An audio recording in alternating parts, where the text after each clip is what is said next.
Hi ಎಲ್ರಿಗೂ ನಮಸ್ಕಾರ. ಹೇಗಿದ್ದೀರಾ ಎಲ್ಲ? ನಾನು ಚೆನ್ನಾಗಿದ್ದೀನಿ. ಸೊ ಈ ವಿಡಿಯೋದಲ್ಲಿ ನಾವು ಹೇಗೆ ವಾಚ್ ಅವರ್ಸನ್ನು ಕಂಪ್ಲೀಟ್ ಮಾಡೋದು ಮತ್ತು ನಾನು ಮಾಡಿದಂಥ ಒಂದು ಎಡ್ವರ್ಟ್ ಏನು ಅನ್ನೋದನ್ನು ಈ ವಿಡಿಯೋದಲ್ಲಿ ನೋಡೋಣ. ವಾಚ್ ಅವರ್ಸನ್ನು ಕಂಪ್ಲೀಟ್ ಮಾಡೋದಕ್ಕೆ ಕೆಲವು ಟಿಪ್ಸನ್ನು ಹೇಳ್ತೀನಿ. ಅದರಲ್ಲಿ ಮೊದಲೇ ಟಿಪ್ಸ್ ಬಂದ್ಬಿಟ್ಟು ಲಾಂಗ್ ವಿಡಿಯೋಸನ್ನು ಮಾಡೋದು. ಅಂತಂದರೆ ಈಗ ಫಸ್ಟ್ ನಾವು ಯೂಟ್ಯೂಬನ್ನು ಸ್ಟಾರ್ಟ್ ಮಾಡಿದ್ದೀವಿ ಅಂತಂದರೆ ಮೊದಲು ಅದರ ಒಂದು ಸ್ಟೆಪ್ಸ್ ಏನು, ಅಂದರೆ ಅದರ ಒಂದು ಕಂಡೀಷನ್, ಯೂಟ್ಯೂಬಲ್ಲಿ ಯಾವ ಕಂಡೀಷನ್ ಇದೆ, ಅರ್ನ್ ಮಾಡೋದಕ್ಕೆ ಇರುವಂಥ ಕಂಡೀಷನ್ ಏನು ಅನ್ನೋದನ್ನು ಮೊದಲು ನಾವು ತಿಳಿದುಕೊಳ್ಬೇಕು. ಅಂದರೆ ಈಗ ಫಸ್ಟು ಯೂಟ್ಯೂಬ್ ಸ್ಟಾರ್ಟ್ ಮಾಡೀವಿ ಅಂದರೆ ಅದರಲ್ಲಿ ಅರ್ನ್ ಮಾಡೋದಕ್ಕೆ ಏನಂತಂದರೆ 1000 ಸಬ್ಸ್ಕ್ರೈಬರ್ಸ್ ಬೇಕು ಮತ್ತು 4000 ವಾಚ್ ಅವರ್ಸ್ ಕಂಪ್ಲೀಟ್ ಆಗಬೇಕು. ಈ 4000 ವಾಚ್ ಅವರ್ಸು ಹೇಗೆ ಕೌಂಟ್ ಆಗುತ್ತೆ, ಯಾವ ರೀತಿ ಅದು ಕೌಂಟ್ ಆಗುತ್ತೆ ಅನ್ನೋದನ್ನು ಮೊದಲು ಸ್ಟಾರ್ಟಿಂಗಲ್ಲಿ ನಾವು ಸರಿಯಾಗಿ ತಿಳಿದುಕೊಳ್ಬೇಕು. ಇಲ್ಲ ಅಂತಂದರೆ ನಮಗೆ ಏನೂ ಗೊತ್ತಿಲ್ಲದೇ ನಾವು ಯೂಟ್ಯೂಬ್ ಸ್ಟಾರ್ಟ್ ಮಾಡಿಬಿಟ್ಟಿವಿ ಅಂತಂದರೆ ಒಂದು 2-3 ಮಂತ್ ಸುಮ್ಮನೆ ಹಾಗೆ ಕಳೆದು ಬಿಡ್ತೀವಿ. ಅಂದರೆ ಅದರದ್ದು ಯಾವ ಸ್ಟೆಪ್ಸನ್ನು ತಿಳಿದೆ ಕೇವಲ ವೀಡಿಯೋಸನ್ನು ಅಪ್ಲೋಡ್ ಮಾಡೋದು. ಸೊ ಆ ರೀತಿ ಆದರೆ ಯಾವ ಯೂಸು ಕೂಡ ಇಲ್ಲ. ಯಾಕಂದರೆ ನಮಗೆ ಇರೋದೇನೆಂದರೆ 1 ಇಯರ್ ಟೈಮ್ ಇರುತ್ತೆ. 1 ಇಯರ್ ಆದಮೇಲೂ ಕೂಡ ಕೌಂಟ್ ಆಗುತ್ತೆ, ಇಲ್ಲ ಅಂತಲ್ಲ. ಆದರೆ ಆದಷ್ಟು 1 ಇಯರ್ ಒಳಗೆ ಒಂದು ಮಾನಿಟೈಸೇಷನ್ ಆನ್ ಮಾಡ್ಕೊಳ್ಳೋದು ತುಂಬಾ ಒಳ್ಳೆಯದು. ಅಂದರೆ 4000 ವಾಚ್ ಅವರನ್ನು ಕಂಪ್ಲೀಟ್ ಮಾಡ್ಕೊಳ್ಳೋದು ತುಂಬ ಒಳ್ಳೆಯದು. ಯಾಕಂದರೆ 1 ಇಯರ್ ಆದಮೇಲೆ ಏನಾಗಿಬಿಡುತ್ತೆ, ಫಸ್ಟ್ ಮಂತಿಂದ ಏನು ಕೌಂಟ್ ಆಗಿರ್ತಲ್ಲ ವಾಚ್ ಅವರ್, ಅದು ಲೆಸ್ ಆಗಿಬಿಡುತ್ತೆ. ಹಾಗಾಗಿ ಸ್ವಲ್ಪ ಪ್ರಾಬ್ಲಮ್ ಆಗುತ್ತೆ. ಆದರೂ ಕೂಡ ಅವಾಗೂ ಕೂಡ 1 ಇಯರ್ ಆದಮೇಲೂ ಕೌಂಟ್ ಆಗುತ್ತೆ, ಇಲ್ಲ ಅಂತಲ್ಲ. ಬೆಟರ್ ಅಂತಂದರೆ 1 ಇಯರ್ ಒಳಗೆ. ಸೊ ಅದಕ್ಕೆ ನನ್ನ ಒಂದು ಮೊದಲನೇ ಟಿಪ್ಸ್ ಏನಿದೆ ಅಂದರೆ ಲಾಂಗ್ ವೀಡಿಯೋಸನ್ನು ಅಪ್ಲೋಡ್ ಮಾಡೋದು. ಅಂದರೆ ಏನಿಲ್ಲ ಅಂತಂದರೂ ಒಂದು 8 ಮಿನಿಟ್ ಮೇಲೇ ವೀಡಿಯೋಸ್ ಮಾಡೋದು ತುಂಬ ಒಳ್ಳೆಯದು. ಅಂದರೆ ಈಗ 10 ಮಿನಿಟಿಂದು ನಾವು ವೀಡಿಯೋ ಮಾಡಿದ್ವಿ ಅಂತಂದರೆ, ಈಗ ನಮ್ಮ ಮನೆಯಲ್ಲೇ ಎಷ್ಟೊಂದು ಮೊಬೈಲ್ ಇರ್ತವೆ, ಒಂದು 4-5 ಮೊಬೈಲ್ ಇದೆ ಅಂತಂದರೆ ಒಬ್ಬರು 10 ಮಿನಿಟ್ಸ್ ನೋಡಿದರೆ 5 ಜನ ನೋಡಿಬಿಟ್ರೆ ಏನಾಗುತ್ತೆ, 50 ನಿಮಿಷ ಕೌಂಟ್ ಆಗುತ್ತೆ. 6 ಜನ ನೋಡಿದರೆ 60 ನಿಮಿಷ, ಅಂದರೆ 1 ಅವರ್ ಅಲ್ಲೇ ಕಂಪ್ಲೀಟ್ ಆಗಿಬಿಡ್ತು. ಹೌದಾ? ಕೇವಲ 6 ಜನಕ್ಕೆ 1 ಅವರ್ ಆಯಿತು. ಇನ್ನು ನಮ್ಮ ಫ್ಯಾಮಿಲಿ ಮೆಂಬರ್ಸು, ನಮಗೆ ತುಂಬ ಕ್ಲೋಸ್ ಇರೋ ಫ್ರೆಂಡ್ಸು, ಅವರೆಲ್ಲ ವೀಡಿಯೋಸ್ ನೋಡ್ತಾರೆ ಅಂತಂದರೆ ಕಂಪ್ಲೀಟಾಗಿ ನೋಡ್ತಾರೆ. ಅಲ್ಲೇ ನಮಗೆ ಒಂದು 3-4 ಅವರ್ಸ್ ಇಲ್ಲ 5 ಅವರ್ಸ್ ಕಂಪ್ಲೀಟ್ ಆಗೇ ಬಿಡುತ್ತೆ. ಇನ್ನು ವ್ಯೂವ್ಸ್ ಜಾಸ್ತಿ ಬಂದಂಗೆಲ್ಲ ಅಟ್ಲೀಸ್ಟ್ ಒಂದು 10 ಮಿನಿಟ್ಸಲ್ಲಿ ಒಂದು 3-4 ನಿಮಿಷ ನೋಡಿದರೂ ಕೂಡ ನಮ್ಗೆ ಸಾಕಾಗುತ್ತೆ. ಅಲ್ಲಿಗೇನಿಲ್ಲ ಅಂತಂದರೂ ಒಂದು ವೀಡಿಯೋಕ್ಕೆ ಒಂದು 7-8 ಅವರ್ ಆದರೂ ಕೂಡ ಕೌಂಟ್ ಆಗೇ ಆಗುತ್ತೆ. ಅದು ಕಡಿಮೆ ವ್ಯೂವ್ಸ್ ಆದರೆ.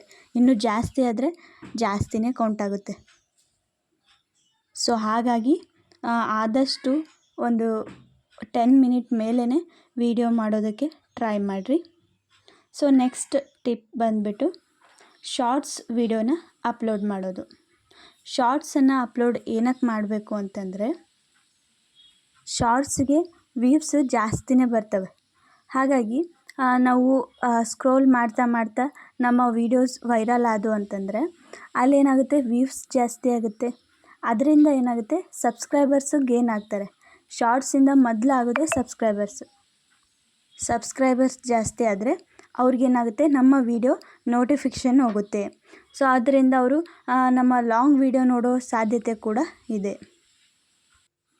ಹಾಗಾಗಿ ಹೆಚ್ಚು ಶಾರ್ಟ್ಸನ್ನು ಅಪ್ಲೋಡ್ ಮಾಡಬೇಕು. ಸೊ ನೆಕ್ಸ್ಟ್ ಟಿಪ್ಸ್ ಬಂದುಬಿಟ್ಟು ಡೈಲಿ ವೀಡಿಯೋಸನ್ನು ಅಪ್ಲೋಡ್ ಮಾಡೋದು. ವೀಡಿಯೋಸನ್ನು ಡೈಲಿ ಯಾಕೆ ಅಪ್ಲೋಡ್ ಮಾಡಬೇಕು ಅಂದರೆ, ಮೊದಲ ಪಾಯಿಂಟ್ ಬಂದುಬಿಟ್ಟು ವ್ಯೂವರ್ಸ್ಗೆ ಏನಾಗುತ್ತೆ, ಒಂದು ಕಂಟಿನ್ಯೂಯಸ್ ಆದಂಥ ವೀಡಿಯೋಸ್ ಸಿಗ್ತವೆ. ಅಂದರೆ ನಮ್ಮ ಚಾನಲ್ಲು ಡೈಲಿ ಅಪ್ಡೇಟಲ್ಲಿ ಇರುತ್ತೆ.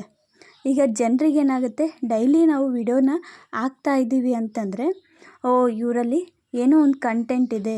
ಸೊ ಮೇಲಿನ ಮೇಲೆ ಏನಾಗುತ್ತೆ, ಅವ್ರಿಗೆ ರೆಕಮೆಂಡೇಷನ್ ಅನ್ನೋದು ಬರುತ್ತೆ ನಮ್ಮ ಒಂದು ವೀಡಿಯೋ. ನಾವು ಅದೇ ಒಂದು ವಾರಕ್ಕೆ ಒಂದು ವೀಡಿಯೋನೋ, ಒಂದು 4-5 ದಿನಕ್ಕೆ ಒಂದು ವೀಡಿಯೋನೋ ಅಪ್ಲೋಡ್ ಮಾಡೋದ್ರಿಂದ ಏನಾಗುತ್ತೆ, ಜಾಸ್ತಿ ಯೂಟ್ಯೂಬರು ರೆಕಮೆಂಡೇಷನ್ ಮಾಡೋದಿಲ್ಲ. ಮತ್ತು ಜನರು ಕೂಡ ನಮ್ಮ ವೀಡಿಯೋಸನ್ನು ಜಾಸ್ತಿ ಇಷ್ಟಪಡೋದಿಲ್ಲ. ಇದು ಒಂದು ಪಾಯಿಂಟ್. ಆದರೆ ಇನ್ನೊಂದು ಪಾಯಿಂಟ್ ಏನಂದರೆ ಡೈಲಿ ವೀಡಿಯೋಸ್ ಅಪ್ಲೋಡ್ ಮಾಡೋದಕ್ಕೆ ವಾಚ್ ಅವರ್ ಅನ್ನೋದು ಡೇ ಬೈ ಡೇ ಕೌಂಟ್ ಆಗುತ್ತೆ. ಅಂದರೆ ಇವತ್ತು 12:30 ಹಿಡಿದು ನಾಳೆ 12:30ವರೆಗೆ 1 ಡೇ ಆಯಿತು. ಆ 1 ಡೇ ಅಲ್ಲಿ ಎಷ್ಟು ಜನ ಎಷ್ಟು ವಿಡಿಯೋನ ನೋಡಿದ್ದಾರೆ, ಎಷ್ಟು ಅವರ್ ನೋಡಿದ್ದಾರೆ ಅನ್ನೋದು ಆ 1 ಡೇಯಲ್ಲಿ ಕೌಂಟ್ ಆಗುತ್ತೆ. ಅಂದರೆ 5 ಅವರ್ ಆದರೆ 5 ಅವರು, 4 ಆದರೆ 4. ಸೊ ಎಷ್ಟಾಗಿರುತ್ತೆ ಒಟ್ಟಿನಲ್ಲಿ ಆ 1 ದಿನದಲ್ಲಿ ಎಲ್ಲ ವೀಡಿಯೋಸ್ದು ಬಂತು ವಾಚ್ ಅವರ್ ಅನ್ನೋದು. ಹಾಗಾಗಿ ಆ ಒಂದು ದಿನದಲ್ಲಿ ಏನು ವಿಡಿಯೋ ರನ್ ಆಗಿರುತ್ತೆ ನೋಡ್ರಿ, ಆ ಒಂದು ವಾಚ್ ಅವರ್ ಅನ್ನೋದು ಕೌಂಟ್ ಆಗುತ್ತೆ. ಈಗ ನಾವೇನಾದರೂ ಇವತ್ತು ವಿಡಿಯೋ ಅಪ್ಲೋಡ್ ಮಾಡೀವಿ ಅಂತಂದರೆ ಯೂಟ್ಯೂಬ್ ಅವರು ಒಂದೊಂದು ಸರಿ ಏನು ಮಾಡ್ತಾರೆ, ಇವತ್ತು ಒಂದಿನ ಮಾತ್ರ ಅದು ರೆಕಮೆಂಡ್ ಆಗೋ ರೀತಿ ಮಾಡ್ತಾರೆ, ಮತ್ತು ನಾಳೆ ವ್ಯೂವ್ಸೇ ಬರೋದಿಲ್ಲ. ಹಾಗಾಗಿ ಇವತ್ತು ಒಂದು ದಿನದ್ದು ಮಾತ್ರ ವಾಚ್ ಅವರು ನಾಳೆ ಕೌಂಟ್ ಆಗಿರುತ್ತೆ. ಆದರೆ ನಾಳೆ ಏನಾದರೂ ನಾವು ಯಾವುದೇ ವಿಡಿಯೋ ಹಾಕಿಲ್ಲ ಅಂತಂದರೆ ನಾಳೆದ್ದು ಯಾವ ವಾಚ್ ಅವರು ಕೂಡ ಕೌಂಟೇ ಆಗಲ್ಲ. ವ್ಯೂವ್ಸ್ ಚೆನ್ನಾಗಿ ಬಂತು, ಡೈಲಿ ರನ್ ಆಗ್ತಾಯಿತ್ತು ಅಂತಂದರೆ ಏನಾಗಲ್ಲ. ಕೇವಲ ಒಂದು ದಿನದ್ದು ಮಾತ್ರ ರೆಕಮೆಂಡ್ ಮಾಡಿದರು, ನಾಳೆ ಯಾವುದೇ ರೀತಿ ವ್ಯೂವ್ಸ್ ಬರಲಿಲ್ಲ ಅಂತಂದರೆ ಏನಾಗುತ್ತೆ, ನಾಳೆ ವಾಚ್ ಅವರ್ ಅನ್ನೋದೇ ಕೌಂಟ್ ಆಗಲ್ಲ. ಹಾಗಾಗಿ ಅವರು ರೆಕಮೆಂಡ್ ಮಾಡಲಿ ಬಿಡಲಿ, ನಮ್ಮದೇನು ಕೆಲಸ ಡೈಲಿ ವೀಡಿಯೋಸ್ ಹಾಕೋದು. ಅಟ್ಲೀಸ್ಟ್ ಇವತ್ತು ಮಾತ್ರ ರನ್ ಆದರೆ ಸಾಕು, ಇವತ್ತೆಷ್ಟು ಕೌಂಟ್ ಆಗುತ್ತೆ ಅದು ಮಾತ್ರ ಕೌಂಟ್ ಆದರೆ ಸಾಕು. ಮತ್ತು ನಾಳೆ ವೀಡಿಯೋ ಅಪ್ಲೋಡ್ ಮಾಡಿರ್ತೀವಿ, ಆ ವಿಡಿಯೋದು ಎಷ್ಟು ವ್ಯೂಸ್ ಬಂದಿರುತ್ತೆ ಅದ್ರ ಮೇಲೆ ಕೌಂಟ್ ಆಗಲಿ. ಹಾಗಾಗಿ ನಾವು ಡೈಲಿ ವೀಡಿಯೋಸ್ ಅಪ್ಲೋಡನ್ನು ಮಾಡಬೇಕು. ವಾಚ್ ಅವರ್ ಕಂಪ್ಲೀಟ್ ಮಾಡ್ಕೊಳ್ಳೋದಕ್ಕೆ ನೆಕ್ಸ್ಟ್ ಟಿಪ್ ಏನಂತಂದರೆ ಪೋಸ್ಟ್ ಮಾಡೋದು. ಅಂದರೆ ಯೂಟ್ಯೂಬಲ್ಲಿ ಪೋಸ್ಟ್ ಅನ್ನೋ ಆಪ್ಷನ್ ಇರುತ್ತೆ. ಅಲ್ಲಿ ಹೋಗಿ ನಾವೇನು ಥಂಬ್ನೇಲ್ ಏನು ಕ್ರಿಯೇಟ್ ಮಾಡಿರ್ತೀವಲ್ಲ ಅದರದ್ದು ಪೋಸ್ಟ್ ಮಾಡಿದರೆ ಏನಾಗುತ್ತೆ, ಹೆಚ್ಚು ಜನರಿಗೆ ರೀಚ್ ಆಗುತ್ತೆ. ಪೋಸ್ಟ್ ಅನ್ನೋದು ಕೇವಲ ನಮ್ಮ ಸಬ್ಸ್ಕ್ರೈಬರ್ಸ್ಗೆ ಮಾತ್ರ ಅದು ರೀಚ್ ಆಗೋದಲ್ಲದೆ ಹೊಸ ಸಬ್ಸ್ಕ್ರೈಬರ್ಸು ವ್ಯೂವರ್ಸಿಗೂ ಕೂಡ ರೀಚ್ ಆಗುತ್ತೆ. ಆದ್ದರಿಂದ ಆ ಪೋಸ್ಟನ್ನು ನೋಡಿ ಮೇಲೆ ಲಿಂಕ್ ಹಾಕಿರ್ತೀವಲ್ಲ ಆ ಲಿಂಕ್ ಓಪನ್ ಮಾಡಿ ನಮ್ಮ ವಿಡಿಯೋ ನೋಡೋ ಚಾನ್ಸ್ ಕೂಡ ಇದೆ. ಹಾಗಾಗಿ ಪೋಸ್ಟ್ ಮಾಡೋದ್ರಿಂದ ಕೂಡ ನಮ್ಮ ಒಂದು ಚಾನಲನ್ನು ವೈರಲ್ ಮಾಡ್ಬೋದು. ಇದರಿಂದ ವಾಚ್ ಅವರ್ನ ಕಂಪ್ಲೀಟ್ ಮಾಡ್ಕೊಳ್ಳೋದಕ್ಕೂ ಕೂಡ ಹೆಲ್ಪ್ ಆಗುತ್ತೆ. ಸೊ ಲಾಸ್ಟ್ ಟಿಪ್ ಅಂತಂದರೆ ಬೇರೆ ಬೇರೆ ಆ್ಯಪ್ಸಲ್ಲಿ ಪೋಸ್ಟ್ ಮಾಡೋದು. ಅಂತಂದರೆ ಈಗ ಯೂಟ್ಯೂಬಲ್ಲಿ ವಿಡಿಯೋ ಅಪ್ಲೋಡ್ ಮಾಡಿವೆ ಅಂದರೆ ಆ ವಿಡಿಯೋದು ವಾಟ್ಸಪ್ಪಲ್ಲಿ ಸ್ಟೇಟಸ್ ಇಡೋದಾಗಿರ್ಬೋದು, ಮತ್ತು ಇನ್ಸ್ಟಾದಲ್ಲಿ ಸ್ಟೇಟಸ್ ಇಡೋದು, ಇನ್ಸ್ಟಾದಲ್ಲಿ ವಿಡಿಯೋನ ಅಪ್ಲೋಡ್ ಮಾಡೋದು. ಅದರಿಂದ ಏನಾಗುತ್ತೆ, ಹೊಸ ಹೊಸ ವ್ಯೂವರ್ಸಿಗೆ ನಮ್ಮ ವಿಡಿಯೋ ಅನ್ನೋದು ರೀಚ್ ಆಗುತ್ತೆ. ಈಗ ವಾಟ್ಸಪ್ಪಲ್ಲಿ ನಮ್ಮ ಫ್ರೆಂಡ್ಸು ಫ್ಯಾಮಿಲಿ ಮೆಂಬರ್ಸ್ ಇರ್ತಾರೆ, ಅವ್ರಿಗೆ ರೀಚ್ ಆಗುತ್ತೆ. ಮತ್ತು ಇನ್ಸ್ಟಾ ಫೇಸ್ಬುಕ್ಕಲ್ಲಿ ವೀಡಿಯೋಸ್ ಹಾಕೋದ್ರಿಂದ ಹೊಸ ವ್ಯೂವರ್ಸಿಗೆ ಕೂಡ ರೀಚ್ ಆಗುತ್ತೆ. ಈಗ ಯೂಟ್ಯೂಬಲ್ಲಿ ಇರೋ ವ್ಯೂವರ್ಸು ಇನ್ಸ್ಟಾದಲ್ಲಿ ಇರಲ್ಲ. ಅಂದರೆ ಇನ್ಸ್ಟಾದಲ್ಲಿ ಫೇಸ್ಬುಕ್ಕಲ್ಲಿ ವಾಟ್ಸಪ್ಪಲ್ಲಿ ಸಿಗೋ ವ್ಯೂವರ್ಸು ಯೂಟ್ಯೂಬಲ್ಲಿ ಸಿಗಲ್ಲ. ಹಾಗಾಗಿ ಈಗ ನಾವು ವಿಡಿಯೋನ ಎಲ್ಲ ಕಡೆಯೂ ವೈರಲ್ ಮಾಡೋದ್ರಿಂದ ಅಲ್ಲಿ ಹೊಸ್ದಾಗಿರುವಂತಹ ವ್ಯೂವರ್ಸ್ ಏನಾಗ್ತಾರೆ, ನಮ್ಮ ಒಂದು ವಿಡಿಯೋನ ನೋಡಿ ಆ ಲಿಂಕನ್ನು ಓಪನ್ ಮಾಡಿ ಯೂಟ್ಯೂಬಿಗೆ ಬರೋ ಚಾನ್ಸ್ ಕೂಡ ಇದೆ. ಸೊ ಹಾಗಾಗಿ ಕೇವಲ ನಾವು ಯೂಟ್ಯೂಬಲ್ಲಿ ವಿಡಿಯೋ ಹಾಕಿವಿ ಅಂತಂದರೆ ಸುಮ್ಮನೆ ಕೂಡದೆ ಬೇರೆ ಬೇರೆ ಕಡೆಯಿಂದನೂ ಕೂಡ ಅಪ್ಲೋಡ್ ಮಾಡೋದ್ರಿಂದ ವಿಡಿಯೋ ಅನ್ನೋದು ವೈರಲ್ ಆಗುತ್ತೆ, ಹೊಸ ಸಬ್ಸ್ಕ್ರೈಬರ್ಸ್ ಆ್ಯಡ್ ಆಗ್ತಾರೆ, ಹೊಸ ವ್ಯೂವರ್ಸ್ ಬರ್ತಾರೆ, ನಮ್ಮ ಒಂದು ವಾಚ್ ಅವರ್ ಅನ್ನೋದು ಕಂಪ್ಲೀಟ್ ಆಗೋದಕ್ಕೂ ಕೂಡ ಹೆಲ್ಪ್ ಆಗುತ್ತೆ. ಹಾಗೆ ಮೊದಲು ನಾನು ಮಾಡಿದಂಥ ಎಡವಟ್ಟೇನು, ಸ್ಟಾರ್ಟಿಂಗ್ ಡೇಸಲ್ಲಿ ನಾನು ಮಾಡಿದ ತಪ್ಪೇನು ಅಂತ ಹೇಳ್ತೀನಿ. ಸೊ ಫಸ್ಟ್ ನಾನು ಯೂಟ್ಯೂಬ್ ಚಾನಲನ್ನು ಸ್ಟಾರ್ಟ್ ಮಾಡಿದಾಗ ನನಗೆ ಯೂಟ್ಯೂಬಿನ ಪ್ರೊಸೆಸ್ ಏನನ್ನೋದೇ ಗೊತ್ತಿದ್ದಿಲ್ಲ.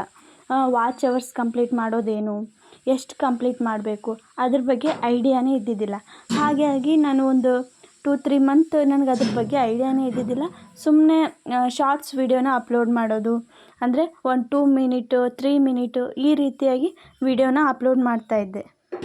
ಅಲ್ಲಿ ಲಾಂಗ್ ವೀಡಿಯೋಸನ್ನು ನಾನು ಅಪ್ಲೋಡೇ ಮಾಡಿಲ್ಲ. ಅಂದರೆ ಒಂದು 6 ಮಿನಿಟ್ ಮೇಲೆ 8 ಮಿನಿಟ್ ಮೇಲೆ ಆ ರೀತಿ ಯಾವುದೇ ರೀತಿ ವಿಡಿಯೋನೇ ಅಪ್ಲೋಡ್ ಮಾಡಿಲ್ಲ. ಹಾಗಾಗಿ ಬರೀ ಕೇವಲ ಒಂದು 2-3 ಮಿನಿಟ್ ಇದ್ದಷ್ಟೇ ವಿಡಿಯೋ ಅಪ್ಲೋಡ್ ಮಾಡ್ತಾಯಿದ್ದೆ. ಅಲ್ಲಿ ವಾಚ್ ಅವರ್ ಹೇಗೆ ಜಲ್ದಿ ಕಂಪ್ಲೀಟ್ ಆಗುತ್ತೆ ಅಲ್ವಾ? ಹಾಗಾಗಿ ನನ್ನ ಒಂದು ಅರ್ಧ ಟೈಮ್ ವೇಸ್ಟ್ ಆಗಿದ್ದೆ ಸ್ಟಾರ್ಟಿಂಗ್ ಡೇಸಲ್ಲಿ. ಸೊ ಅದಕ್ಕೋಸ್ಕರ ನೀವು ಕೂಡ ಈ ತಪ್ಪನ್ನು ಮಾಡಬೇಡ್ರಿ. ನಾನು ಹೇಳಿದಂಥ ಒಂದು ಸ್ಟೆಪ್ಸನ್ನು ಫಾಲೋ ಮಾಡಿರಿ, ನಿಮ್ಮ ವಾಚ್ ಅವರ್ ಕೂಡ ಬೇಗ ಕಂಪ್ಲೀಟ್ ಆಗುತ್ತೆ ಅಂತ ಹೇಳ್ತಾ ಈ ವಿಡಿಯೋನ ಇಲ್ಲಿಗೆ ಎಂಡ್ ಮಾಡ್ತಾ ಇದ್ದೀನಿ. ಯಾರಿಗೆಲ್ಲ ವಿಡಿಯೋ ಇಷ್ಟ ಆಗಿದೆ ಅವ್ರು ದಯವಿಟ್ಟು ಒಂದು ಲೈಕ್ ಮಾಡಿ, ಶೇರ್ ಮಾಡಿ, ಮತ್ತು ನನ್ನ ಚಾನಲನ್ನು ಯಾರೆಲ್ಲ ಸಬ್ಸ್ಕ್ರೈಬ್ ಮಾಡದೆ ನೋಡ್ತಾ ಇದ್ದೀರಾ ಅವರು ದಯವಿಟ್ಟು ಸಬ್ಸ್ಕ್ರೈಬ್ ಮಾಡ್ಕೊಳ್ಳಿ. ಬಾಯ್.